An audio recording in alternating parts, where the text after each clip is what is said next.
So, like I said, I decided to be different.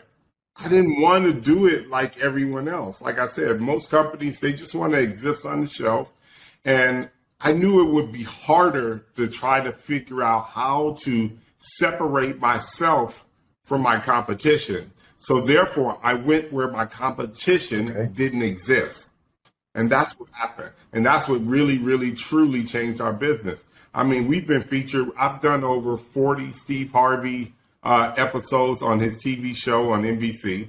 I've done The Doctors twice. I've done Dish Nation probably, I don't know, another 20, 30 times. I've done Page 6 on Fox probably another 10 times. I've done, as far as news channels, I've been on over 200 news channels across the nation. You know, I made a commitment to be different, and that's how we ended up where we were.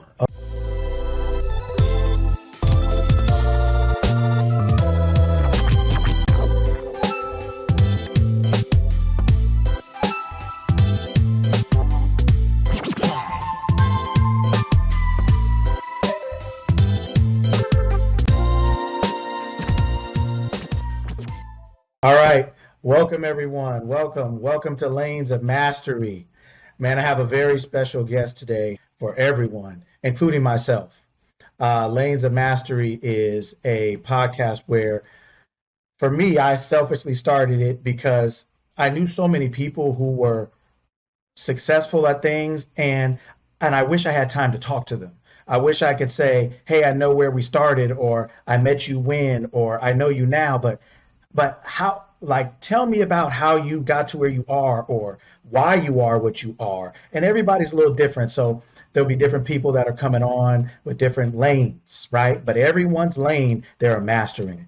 And my special guest today is really special to me because I'm the oldest of 5 boys. So I never had an older brother. And this is one of 2 people I considered as like my older brother, as someone who I really looked up to, learned from, got a chance to look at, and really kind of like blazed a trail for me in my own life in a lot of different ways. So I want to introduce my good friend, my big brother, Mr. AD Dolphin. Hey, what's up? What's up, man? Hey, like I said, kind of in the intro, I wanted to have you on here because you're an interesting cat, man. Like, I don't know if you remember how far we go back in the sense of, when I thought of you, one of the first things I remembered was you used to cut my hair. I don't know if you remember. Yes, you used to cut my hair at your house, bro, in the kitchen. In the kitchen. Yes. That's crazy.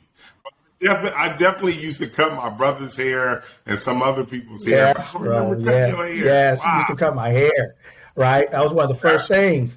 You taught me how to shoot a basketball over there at Lincoln Middle School. There are a lot of things, man, that I learned from you at a younger age that really helped me at certain points in my life. And so now also, like when I first started training, like this guy named George introduced the idea to me, but you really put me on the game. Like you were like the Nike of basketball trainers. Like you were the first one in our area of Santa Monica to really be doing that, and then to put it on a large scale like you did. Like you were. Yes. Yeah, it's crazy because George has actually turned me on to it. I never forget it. George was like, yeah, man, if you train, you can make an extra $200 a month. I was like, for real? That's amazing, man. Right. You know what? I'm going to do that. And I did it, man. I was probably making, when I was training, I was making about $30,000 a month. I was doing so well. It was ridiculous. I actually was taking my training money and flipping it in real estate. Like it was hand over fist money. So I was doing I probably had over 100 clients, easy. And everybody trained. I trained everybody. Yes, I remember that. Yeah. So, man, this is a good segue into it. So let's kind of start up because, well, first, let's go to the bigger part, right now, when people talk to me about herbs and vitamins and things like that, I was like, oh, my boy, I always say it this way. Maybe it's true or not, but I always say it this way. I'm like, man, my boy has a number one herbal supplement company online in the world. I always say it that way, right? Oh no, I sell more cleanses than anyone in the world. There's no one Right. bigger than me. I'm Okay. actually the biggest. No one cleanses more than me. I'm sure there's other herbal companies that do well, but most herbal companies aren't visible like the way I Okay. decided to be visible. Most of them just try to exist on the shelf in a retail store. I actually went above and beyond that because I knew I had to be different. I had to be seen. So therefore, I just took a different route as far as marketing. And that's why people are a little bit more aware of our brand than other brands is because we were on TV and we were on the radio everywhere in the country and we Really? still are. Okay. So let's take a step back again. So your company is Dherbs, right? So explain Right. to everybody what Right. is first kind of what is Dherbs, and then we'll take a small step back and talk about how you know, founded the company, built it, grew it up. So what is Dherbs? What is that?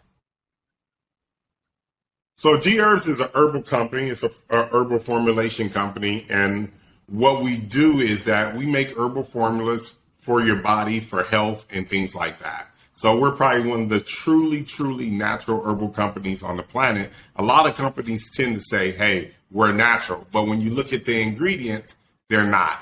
Ours are purely herbs, and then the capsules themselves are vegetarian capsules. And we have over 100, we have over, no, that's not 100. We have over 29 different cleanses. We have over 39 different teas, and we have over 400 different formulas. Wow, wow. Yeah. Okay, and so when you started, and you said you knew you had to be different. When you started your company, like what was your vision? What did you want to be then, or think you wanted to be, or whatever?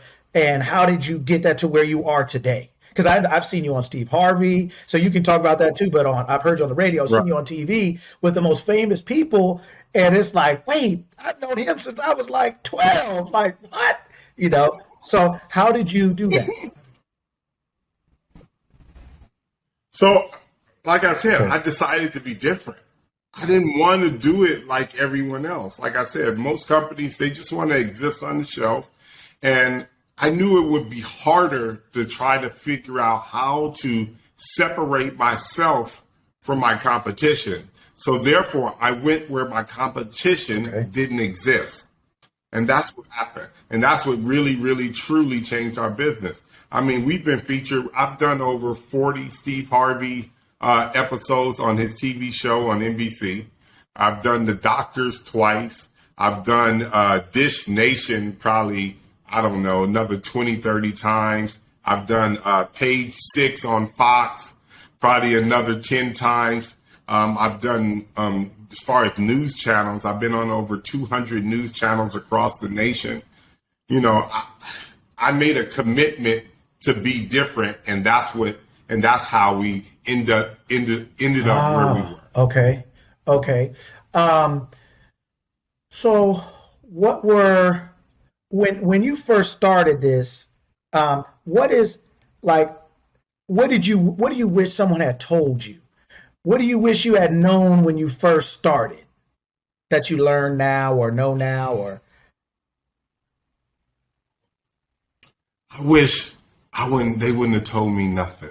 And that's exactly what I got. Everything. Okay. So a lot of times people they want to okay. skip the hard part. Nah, I relish in those moments. I don't want to skip the hard part is because the lessons that you learn on your road to success are the very lessons that will keep you successful. And everyone tries to skip that. No, I don't want to skip it. I don't want to skip it at all. I want to actually go through it and then keep moving. So therefore, I know every time we reach a difficult area, it's something I've already experienced and I know how to deal with it. You can't skip experience. It's part of the game. Ah, okay, okay. When you We're going to kind of go back again. So when you started, you said when you started training and basketball training and things like that, and then you were using that to do real estate. I know your brother also does real estate. So tell me kind of some about your tell us something about your real estate experiences, like how you with your brother, but how you got into that, what you do with that, and stuff like that. So real estate and pretty much training is is pretty much how I think. So like I said, I don't care about making mistakes. The thing with me is I never make the Okay. same mistake twice. Okay. That's it. So I just kind of go through what I need to go through and I learn from every experience because in real estate, what we would do is refurbish properties and resell them. So therefore, the lessons I learned on that path, every time I made a mistake, I was like, oh, okay, that doesn't work. Okay, cool. Let's eliminate that. Now, when we do our next project, we know what to do. And I might make a new mistake, but I'm not going to make the same mistake I made previously. And that's the reason why I am where I am, is because that's always been my situation. I don't mind failing. I love it. I love failing. But failing is just half the battle. I'm going to win the war. So therefore, what I do is all I do is just get up, pick myself up, dust myself off, and keep moving forward. And that's the key to life.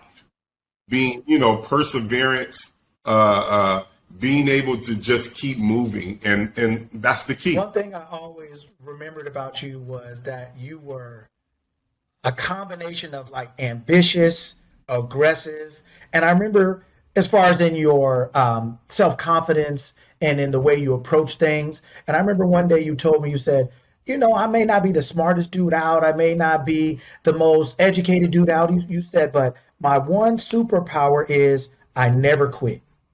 You said I never give up, right? That's, Like how is that something is that how you've always been? Is that something you learned to become? How did you come onto that, and how has that served you in your life?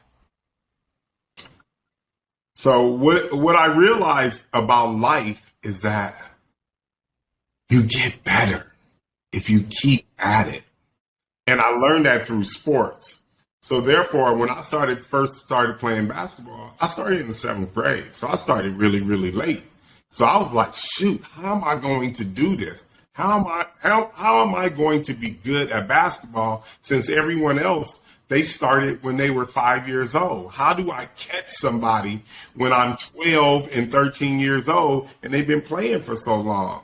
So I realized that I'm gonna outwork them and I'm going to practice in such a way where I'm not Wow. wasting my time.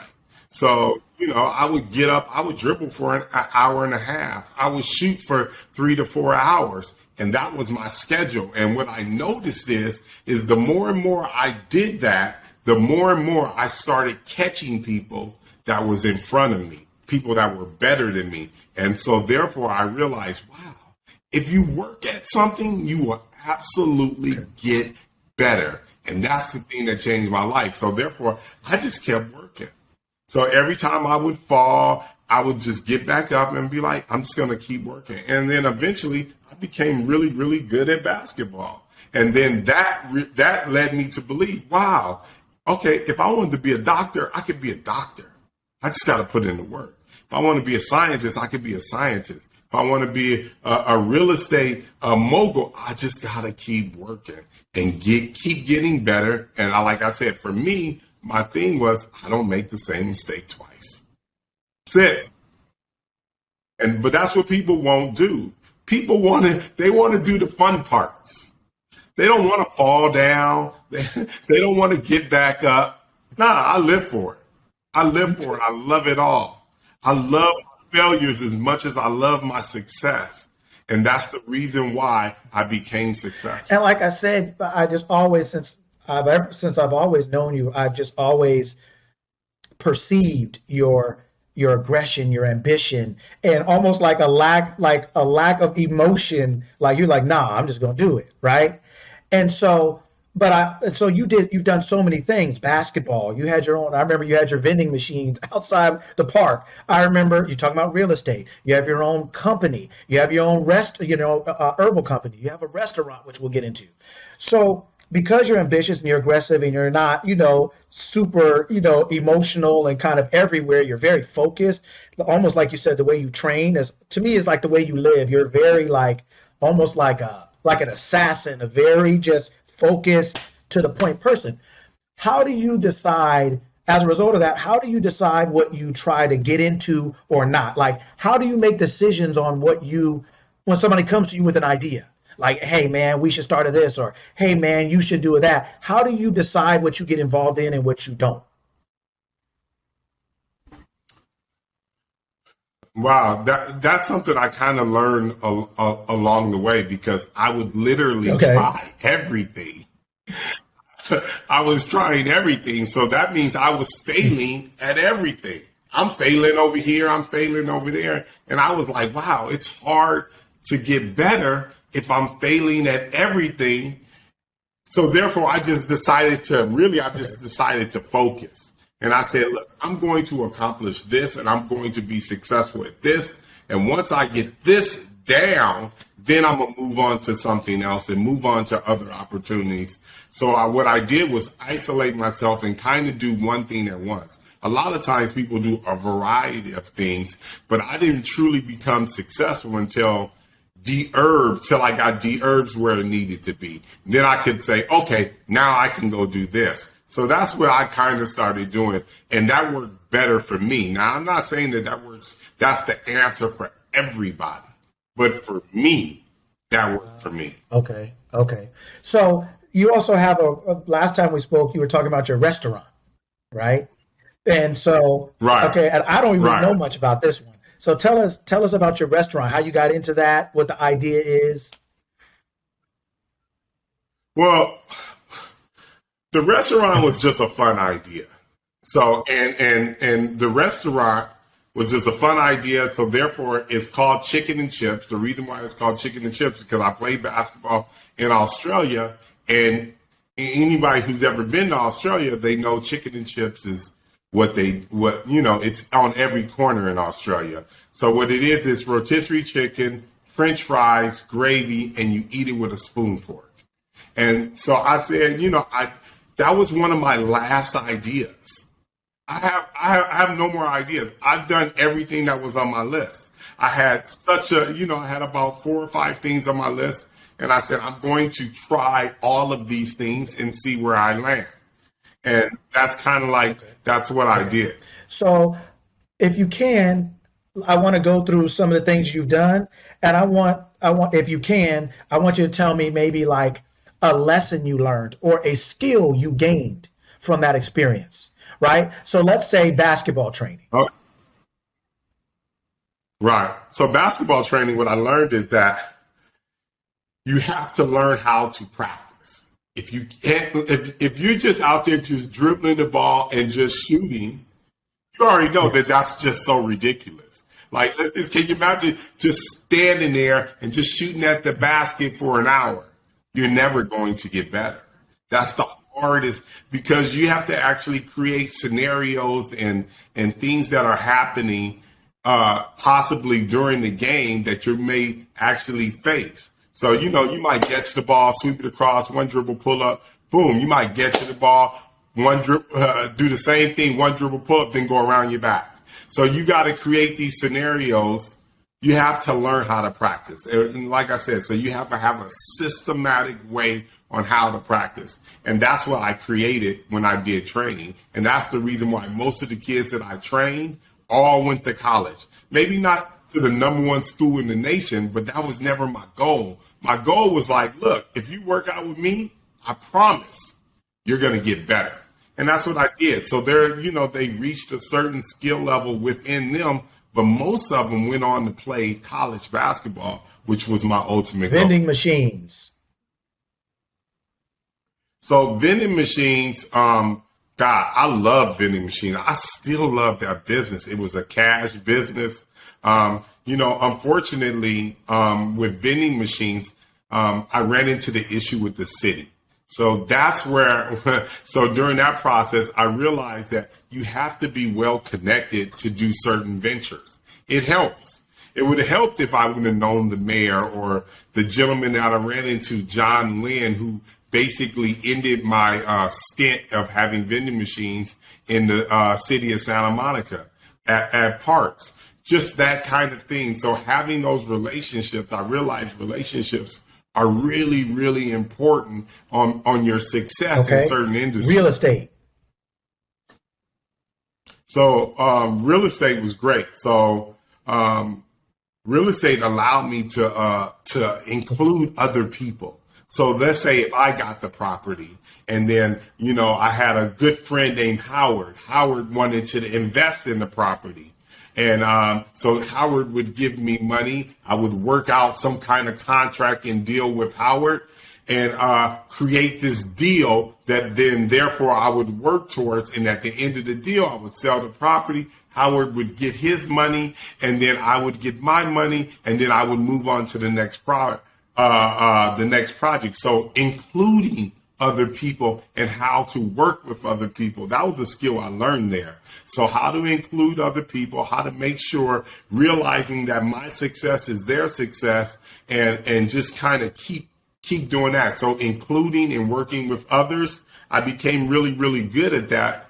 And that was my Achilles heel when I was in college playing basketball. It didn't work well with others. I was very much a very selfish individual, a very selfish player. So therefore it hurt my success. And that's what I was talking about in the beginning. Like when I was talking about the vending machine company. So having those relationships. So for me was having those relationships with my coaches, which was something I wasn't really interested in, even though they basically governed my success. So that was the thing that I learned there. Okay. So you get all kind of piecing back together, working well with others, working, having your coach and people that you work with really for you. So it really ultimately comes down to teamwork and building and all this stuff coming together at once. And that helps you be more successful. Okay. How about your new restaurant or your new event lesson? So my new restaurant, actually, it didn't end up panning out. But for me, it's not over. I learned so much. I don't know if you know anything about the restaurant business, is that it's one of the hardest businesses to start in the world. So, and that was my reason for doing it. I was like, this is the hardest. So I learned so much. My reviews were amazing, literally amazing. I started it during COVID. I just didn't have enough customers. So I haven't figured out how to market. I haven't figured out how to market the restaurant and for it to be successful. So that's my new challenge. So right now I'm taking the time away from it, researching, because I did all the other stuff. I had great food. I got the food out fast to you. And I just didn't have enough people there. So therefore, and I don't know if it's my area. So that's what I'm trying to figure out there. So still an ongoing kind of thing. And how about Dherbs? So Dherbs is a combination of those things that we just kind of spoke of, including other people, working together and all that stuff. That was ultimately all those other lessons of failure led me to Dherbs. And that's why, we have the number one selling cleanse on the planet. And I got 20 something employees and we do the numbers that we do. And so, like I said, this website is for, this podcast is for like people driving down the street and they turn it on and they get to hear somebody that they're like, oh, I was thinking about doing a restaurant. Or just for me, like, I like to learn things. I may not want to do it, but I like to learn from people who are good at what they do. Right. And so, like, for you, like, did you grow up in a family that was entrepreneurial? Did you go to college for a business degree? How did you make this work from where you started to where you are now? How did you merge that? Oh, I definitely went to college for a business degree, but Okay. I didn't finish. You know, most, well, if you look at the top of the successful people in the world, especially in the business category, or just pretty much anything, they kind of, I felt like I learned enough to move on because, I feel like colleges, and hopefully it's changing because I haven't been there in a while, they kind of teach you to work for someone else. And that was never an interest for me. So, you know what I mean? So I felt like I had learned enough where I was like, oh, okay, I got that. I understand that. Let me move on and get more life experiences for me. So that worked better for me. So I would rather get the bumps and bruises and figure out how to be successful opposed to reading it in a book that just didn't work for me on how to run a business. So therefore, that was the thing for me. So I did do that. And my family, my grandfather, knowing his story, it was something that always stuck in my mind. So my grandfather is John Dolphin. He's one of the first, he's a pioneer in the music industry. So before there was Berry Gordy actually learned from my grandfather. He was, at the time, he wanted to bring music. He wanted to bring black people to Hollywood, but it was during a racist time in the 40s and 50s. So they wouldn't allow him to open the store. So therefore, he brought Hollywood to South Central. My grandfather was one of the first black producers ever in music. So therefore, he had over 7 record stores throughout Los Angeles. He had his own radio station, and he had his own radio station, and he was one of the first black producers. So therefore, he could produce your record, sell your record, and play it on the radio. If you ever look at, you ever heard of Dolomite, Dolomite just had a movie. Yeah. Did you see the movie? So if you listen to the movie, what were they saying? They were saying Dolphin Records. That's who Snoop Dogg worked for. He worked for Dolphin Records, and he was actually having his radio show at the radio store where you could buy records. That's my grandfather's store. That's what they're talking about. So Dolomite used to be my grandfather's assistant. That is 100% true. Yep. Used to be my grandfather's assistant. So if you go back and watch it, and he's talking about working at the Dolphin store, the reason why they can't say the real name, which was Dolphins of Hollywood, is because we have that name trademark and we own that name. So they couldn't, the real name of the store was Dolphins of Hollywood. They say Dolphin Records. They try to stay true to the story. That's me. And then also Sam Cooke, I'm not sure if his documentary came out. They're talking about my grandfather in that. And my brother's currently putting out a possible movie or a TV series with Shaq and his production team, trying to put that together about my grandfather's story. So what my grandfather did is he created a situation where he didn't need anybody. And that's the same thing I did with Dherbs. We produce our product. We sell our product. We market our product. We don't have to depend on the Amazons, the Targets, and all these other places as the outlet. My number one key word is Dherbs. Most people, products are found on Amazon and all this other stuff, but I didn't want to be beholden to any of those companies and have to do what I need to do on their platform to make them also successful along with my success. My success is truly built around me. And that takes me to another point. I know, knowing Jamel, your brother, and, and your older sister, Glory, and some other people, I know you do a lot of business with your family. And, people always say family and Right. business don't mix and all the other stuff. Like, how have you, was that ever an issue for you? How did you make that work for you? How's that? Yeah, well, I know people say that kind of stuff, but that was never real for me. That was never real for me. If I needed anything from my family, they would 100% do it, period. It's not even a question. They would be like, nah, I got you. And then it's done. You don't have to check on them. You don't have to do anything. It's just done. You don't have to worry about it. So, I mean, you were raised with these people. You grew up with these people. You know these people. My situation with my family, all the family members I have are honorable. So if they say they're gonna do it, it's done. And that has a lot to do with my mom. That's where my mom moved around. My mom said she was doing something. You had to check on that woman. She got it. She just got that done. It wasn't anything. So we all treat each other in such a way, and we all work together. Sometimes, I have apartment buildings throughout the nation.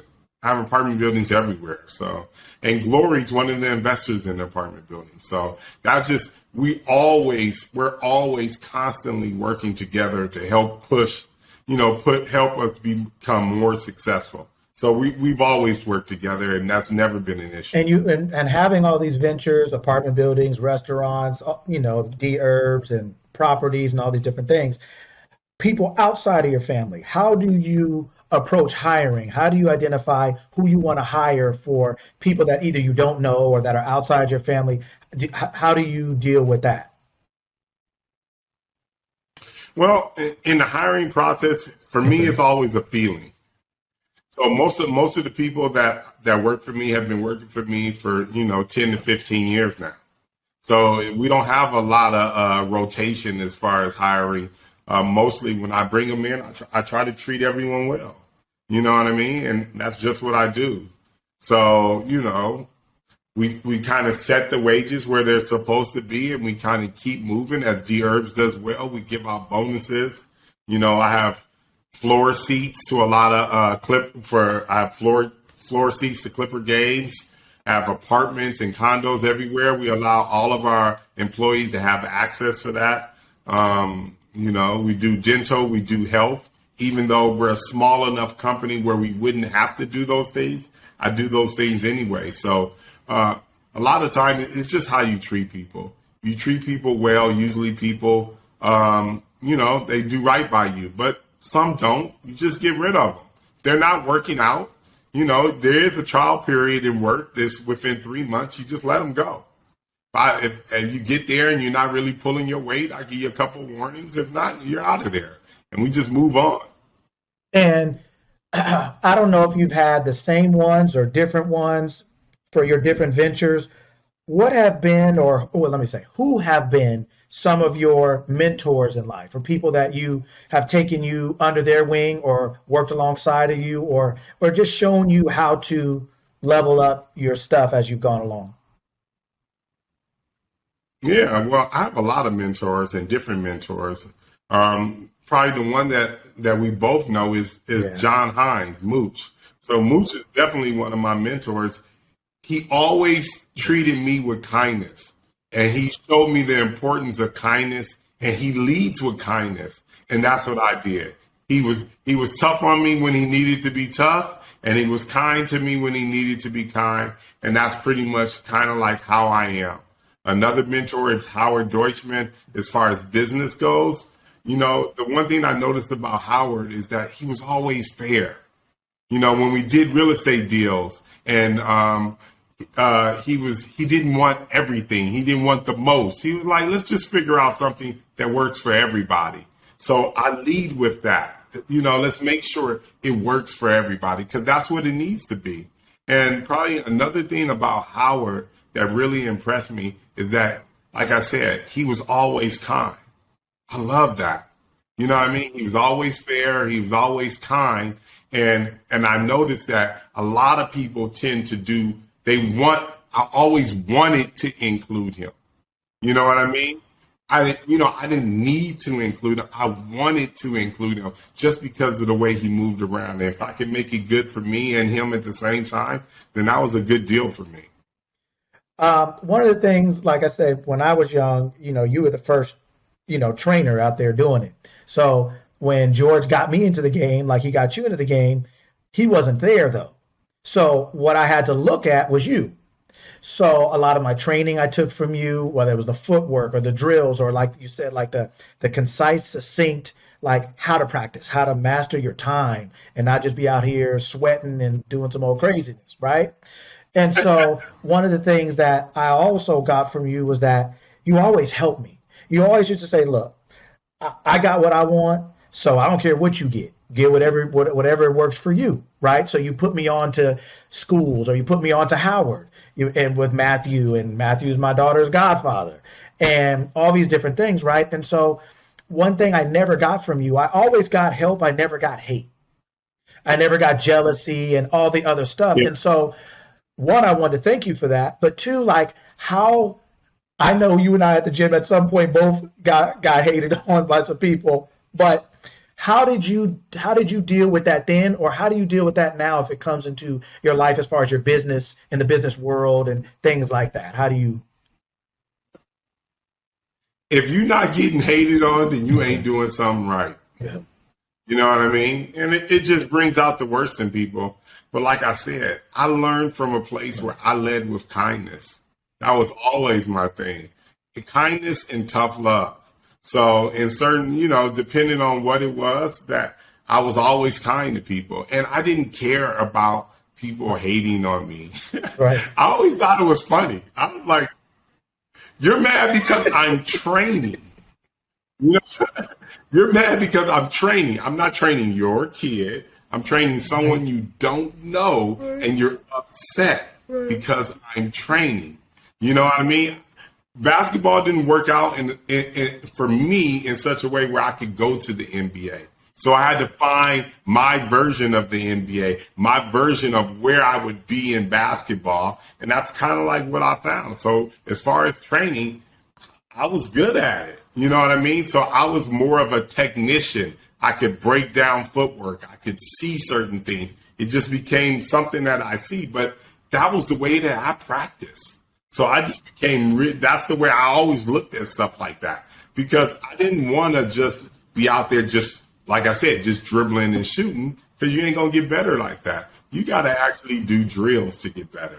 But yeah, so that was the thing that I learned, is that a lot of people, unfortunately, they criticize people for being like, I don't know why people hate it. I don't know why they do it. I just don't really understand it. And if I could help someone, I would always help.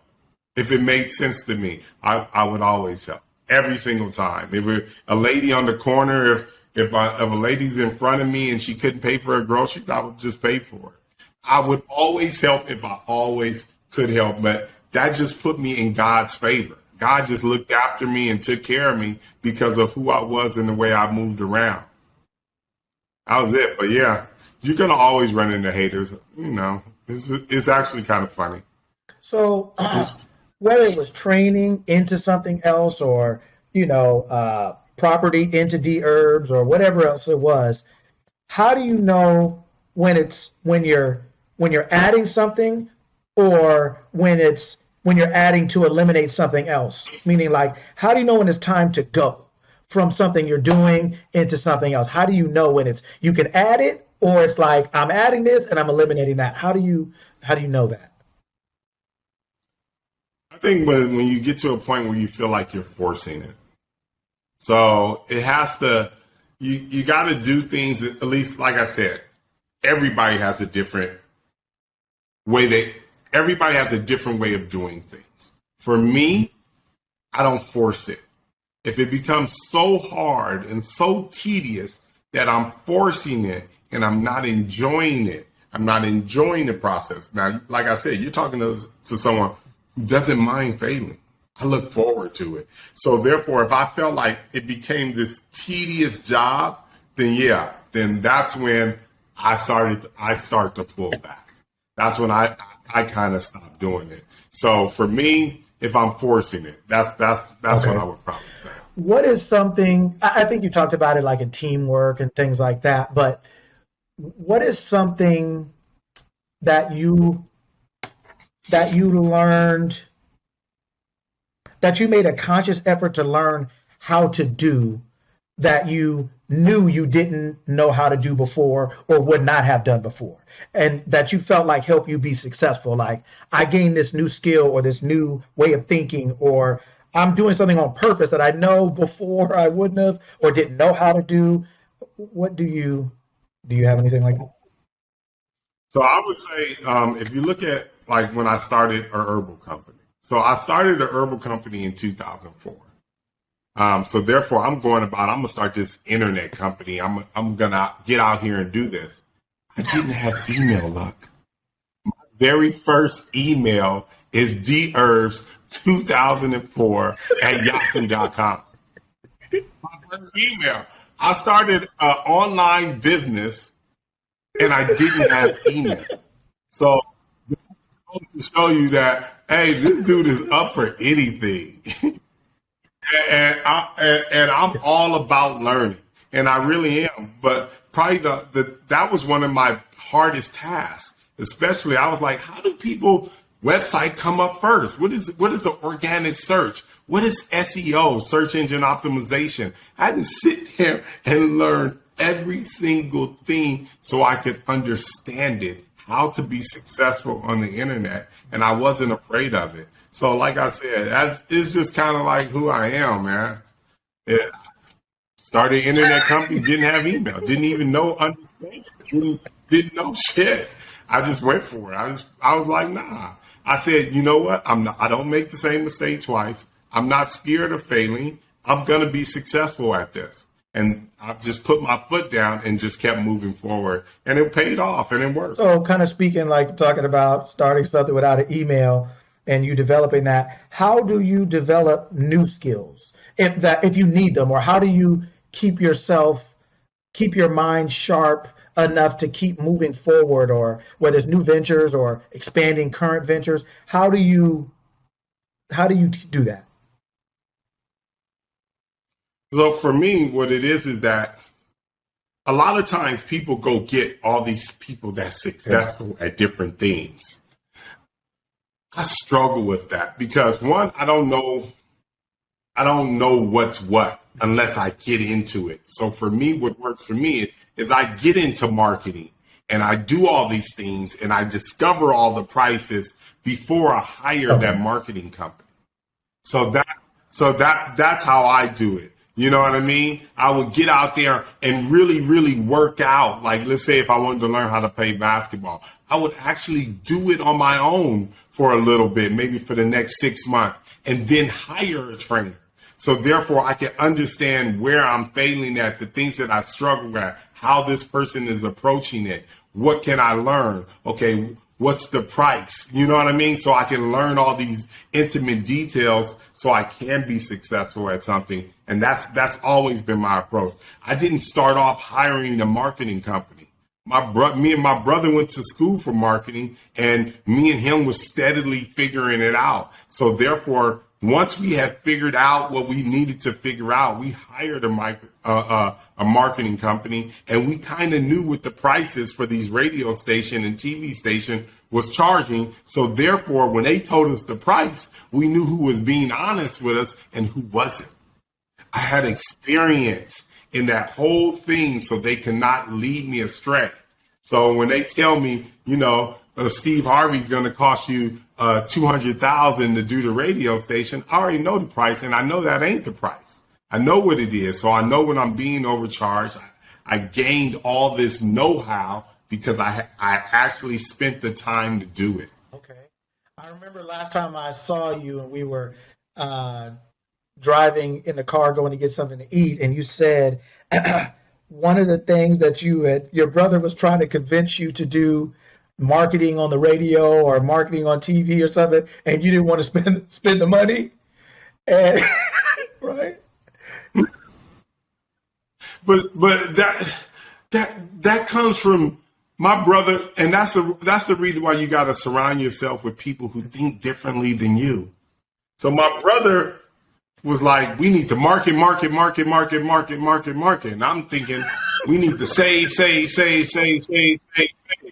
my brother comes to me and he's like, we can be on this radio station.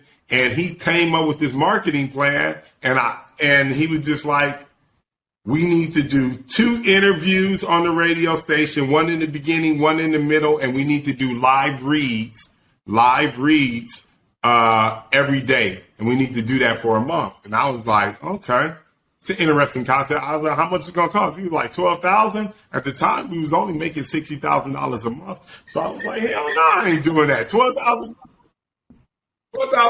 I would never do that ever in my life.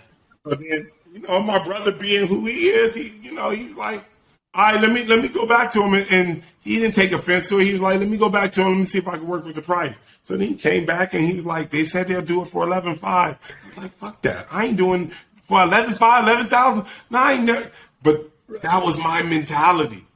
You know what I mean? That's the problem.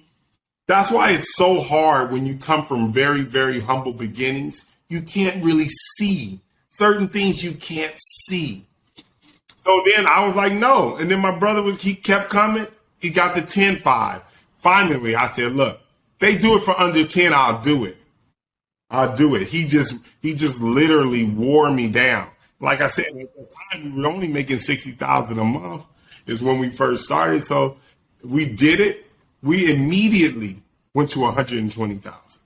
And as we went to bigger and bigger radio stations, my entire business changed. But it's changed because of 2 things. Because my brother was persistent and he had to make me see what this could be. Other thing, I had to overcome my whole idea that, that whole humble beginning kind of thing. You can't, sometimes that just fogs your vision. You know what I mean? And just overcoming those things and listening to my brother and understanding that I don't have to have the idea for it to be a great idea. You know what I mean? That was very tough for me. And so just kind of overcoming, those things that were in my way of me being successful. And it's a learning process, because when we got the TV, it was the same thing. We went to TV. They were like, we'll do it. They say every segment on the Steve Harvey show, and I don't mind saying numbers and stuff like that, because, this kind of helps people and kind of gives them, where to go. So when we started doing Steve Harvey on TV, it was hard for me to believe that I was paying like $50,000 per episode.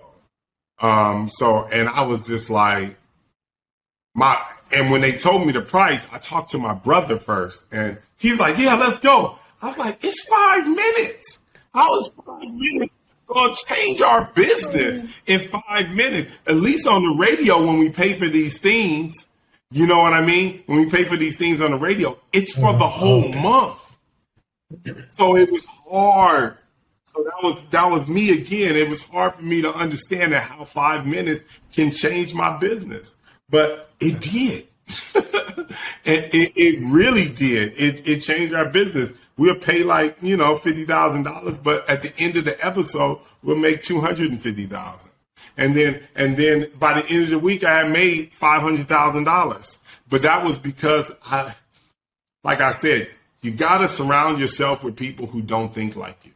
You really, really do, especially if you trust them.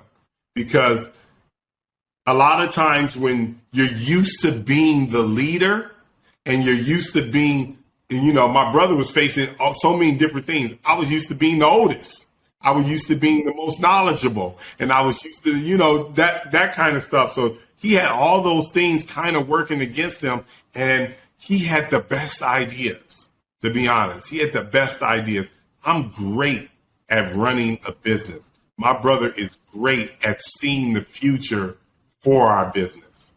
You know what I mean? As far as marketing and things like that. And we have other people in place that do so many wonderful things for us. And that's why I learned how to kind of govern and manage people. You got to give people a little bit of room. Some of them most people, they're going to hang themselves And some people, and that's just true. You know, some people just going to hang themselves, and some people are going to really, really shine. And when you find the ones that shine, those are the ones you Man, keep wow. around. Whether it's humble beginnings like you're saying, or whether it's just somebody just beginning, literally. But for you, is your I don't know if you had a concept then or if you have one now. What is now that you are where you are and what is making it to you? Like, have you made it, or do you feel like there is a making it? Like, what is that to you? What does that mean to you when people say that or you hear that? I think making it honestly is happiness and you know and things like that. So I think everybody's making it looks completely different. Um, you know, I, I, it's it's funny because my brother pulled up on me the other day, and I was like, he had just got another brand new Porsche. I was like, where'd you even get it? Like he doesn't even tell me. He doesn't even talk to me.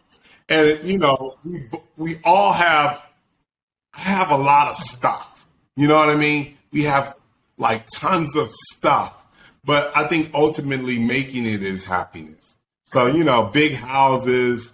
You know, I've had two Rolls Royces. I we got a lot of stuff, and I realized it took me till I got there that stuff is just honestly it's just stuff. It's just, are you happy? Do you enjoy going to work every single day? And that's really, for me, that's truly making it. Okay. And so, And that's what'd you say? like I made it. So therefore, I feel like I made it because I'm happy. I got everything I need, everything I've ever wanted, everything I've set out to do. I've either failed or learned so much from it. Yeah, What what do you do for yourself? Like, do you go on vacation? What do you do to, or do you feel the need to take a break from your business, so to speak? I don't know how you want to say it, but do you take vacations? Do you say I don't need vacation? I'm grinding every day. What is it for you? How do you? I don't really need vacations. And, a lot of people love vacations, going all over the place. I'm happy, man. I love every single thing that I do. I'm having the best time. Life has been amazing. All the ups and downs, all the things that I've been through, I've had a fucking blast. I've had a blast. So for me, I don't need vacation. I would rather, to be honest, I'd rather stay at home and just play video games with my friends and beat up on them. So that's something that I really enjoy doing. But we all have families and girlfriends, and everyone loves vacation. So I suffer through those too. Um, I'm assuming, right? Because I'm not at the level you're at yet, but I'm assuming that the higher you climb, especially in the socio-economic, your social game, your economic game, your finances, your visibility, that more people want things from you, right? As far as Yeah. how do you? I don't know if you set boundaries or how you set boundaries, but how do you deal with, the higher you go and the more visible you are, more people wanting your time or wanting something from you, whatever that is. How do you manage that? Um, that's always difficult, especially, it's always a cousin you never knew that pops up that says, hey, I need I need $100,000. It was so funny. I was talking to Steve Harvey, man. Steve Harvey told me this thing. He told me his friend that he grew up with told him that he should give him $10 million. And and he wrote down a list of reasons why he should give him $10 million. One of the things on the list was, this is how ridiculous people can be. It was like, remember when that dude wanted to beat you up and I fought him for you? 10 million. 10 million. I need. So you do face that when you are successful, but it's part of it. It's part of it. It's part of it. you got to learn how to say no. So what Oprah said is when she became successful, she set boundaries for herself. She's like, look, I'm going to give these people this, but you can never come back. And that's her whole thing. You can never come back. You never can come back and ask for anything. I'm going to give everyone this. That's it. So you just got to set boundaries for yourself of the stuff that you're going to do and with the stuff that you're not going to do, and you got to live by it. And I'm great at setting rules for myself. Yeah, so I just like, no, I'm not doing it. Yeah. So what are you looking forward to doing next or now?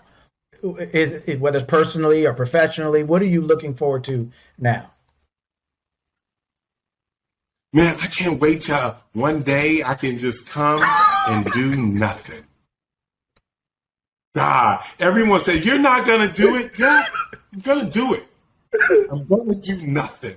I can't wait to do me some nothing. I'm looking forward to doing some nothing.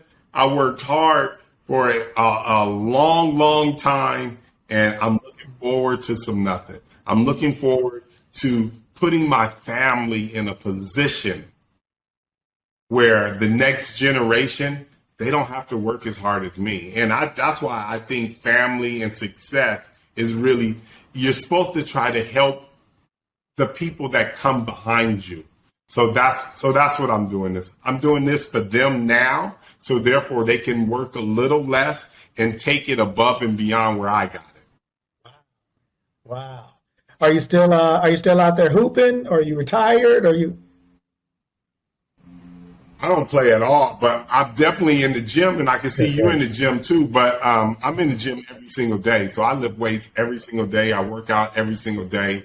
Like I said, the guy that's overweight and doesn't have himself together can't sell cleanses. So the big guy that's you gotta live and look the part. Period. You can't say, hey, I'm the best trainer, and you got a big old giant beer belly. Who's going to train with you? You're not. So that's my whole thing. It's just like, that's what, you got to live and look the part. And that's what I do. I look the part. I stay in shape. I get healthy, and, I mean, not get healthy. I stay healthy, and I keep myself, where I'm supposed to be. So therefore you can enjoy life. Truly, some of the more successful people, and that was one of the things I picked up on Howard. It's another guy named Mark Antonazio that owns the Milwaukee Brewers. That's another guy, Bill Barnum. I've learned from all these people. I used to train their kids, and these are really, truly successful people, millionaires, and some of them are actually billionaires. They stay in shape, and I watch them do it. No, who wants to suffer through life? You know what I mean? With diabetes, heart issues and all these things. So I watched them, and what they always did was work out. We were, and during these basketball road games and all this stuff, they would always take time for themselves and work out. So I do too. Wow. Okay. Well, man, shoot. I think I didn't question myself out. I want to let you know, man, how much I appreciate you and how much, more than anything else, you were just such a strong example in my life of, like, everything you talked about, I saw that in you. And so Lanes of Mastery is about people like you who I see a lane that they're in that they've mastered. And you have mastered the art of, like, focus. Like, I just realized you've just always been such a focused dude. Even if you're doing different things, you just had a focus to you and a self-discipline to you that I wanted to hear from you, how you got that and when you got that and where you got that. So because I know there's other people like me in the world who would like to know people like you, and say, man, he's that successful. What does he do? How does he do it? And what did he learn? And how does he learn? And all those different things. And man, you have been, like I said, the older brother I never had. And I just definitely appreciate, man, all that you did for me. And I appreciate all the help and all the love. I appreciate, you never hated, you never stopped me. You always gave me advice. You always put me on to people. You always did so many things that, even though we haven't seen each other, man, in years, I could pick up the phone and say, hey, I got this new thing I'm doing. Will you come on? And you're like, man, whatever I can do. I just always appreciated that about you because one, there's just not a lot of people like that. Two, there's not a lot of people like that who are successful the way you are. And growing up under you, you were always more successful than I was at each given point. So I caught where you were, then you went up. Then I came up, then you went up. So I always had you to look up to, even though I was standing right next to you a lot of times, I had you to look up to and say, okay, he got a Lexus, now I want one. Since you had one, that's why I got one. So I appreciate you, man. Hey, no. And I remember you coming up and killing it and doing your thing. And to be honest, I always thought that was so dope, man. It's nothing like everybody's doing it. Everyone's being successful. Everyone's helping everyone achieve success. And that's all I ever wanted to be about. Whether or not it was in basketball, training, real estate, everybody winning. I wanted to always be in those kind of environments, opposed to the crab in the barrel kind of syndrome where people are just pulling each other down. So, like I said, when people were hating on me and doing all those different things, I just kept smiling. Nothing bothered me. Nothing bothered me. I just kept moving. So it's nice seeing you kicking ass in the podcast world. I appreciate it. Hey, man, is there any, I don't know, social media or whatever, if you want people to reach out to you or maybe we can also put it in the description of the video, but like any Dherbs online or your social media or any way if you want people to reach out to you for anything? No problem. So if they want to cleanse or they want to try our products, it's Dherbs. Dherbs. If they want to call us, 866-434-3727. Dherbs is pretty much on every platform out there. And like I said before, it's Dherbs, the letter D, the word herbs. And if you want to reach out to me, I'm on every single platform too. AD Dolphin. So A and a D, Dolphin, Dolphin. And you can find me and reach out. I always respond. I respond to everybody. That's my thing. Okay. Well, hey, man, like I said, man, I appreciate you coming on, and as much or more than that, I just appreciate you from, the days at Lincoln showing me how to shoot a basketball, to putting me on to training, to taking me with you. Speaking of that, Howard was the first person I ever heard say, I'll sleep on it. I had never heard anybody say that in relation to like making a decision. I remember him saying that. Oh no, Howard is so dope. I remember when our real estates went bad and it went horribly wrong. I think the market had crashed or something. And Howard was like, he wasn't even tripping. He was like, let's just figure it out. That was it. So when things go bad, it's not necessarily a bad thing. Those are moments where it challenges you to see who you really are. So I learned so much from that guy. That guy is awesome. And being around him helped me become a better human, a better person, and a better business mind. Yeah, man. Well, thank you, man. Again, thank you so much for coming on. I really appreciate your time. Like I said, I know we haven't seen each other in years, and I appreciate our true brotherhood and our friendship, to be able to reach out and get someone at your level and stature to talk about your life and your past, that someone riding down the street can find themselves in you and what you said and your information and your experiences and say, oh, okay. And because that's what this is really about. And so I appreciate you again, man. And I don't even have to wish you good luck or good success because I already know, you're on top of that. But I just want to let you know, man, that, even though we don't get to see each other often, that I'm always watching, I'm always looking, I'm always seeing your example, always appreciate it and respect you for it. And man, and just to keep doing your thing, brother. Absolutely. Yes, Thanks for having me on, Luck.